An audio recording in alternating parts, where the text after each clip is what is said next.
عورت کی آواز پر بھی پردہ ہے، اسی لیے حکم ہے کہ وہ امام نہ بنے، اذان نہ دے، تاکہ اس کی آواز اونچی نہ ہو، اور ایسی آواز بھی نہ ہو جو گھر سے باہر جائے، حتیٰ کہ زور سے قرآن پڑھنا بھی اس کو منع ہے۔ تو لہذا اگر ایسا ہو تو گناہ ہے۔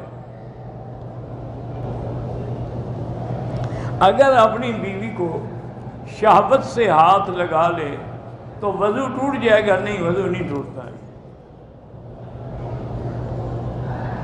میرا شوہر میرے حقوق ادا نہیں کرتا، اللہ اس کو ہدایت دے، اس کا علاج کروائیں، بیچارے کو خواہش ہی نہیں ہوتی ہوگی نا، ورنہ کون اپنی بیوی کو چھوڑتا ہے؟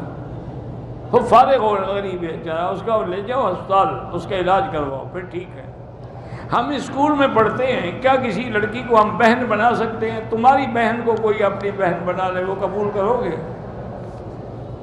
تو دوسرے کی بہن بھی تو کسی کی بہن ہے نا۔ تم ان لڑکیوں کو بہن بھائی کو بنا دو، لڑکوں کو بناؤ۔ انا للہ و انا الیہ راجعون۔ من مکہ حبیبی نور سطع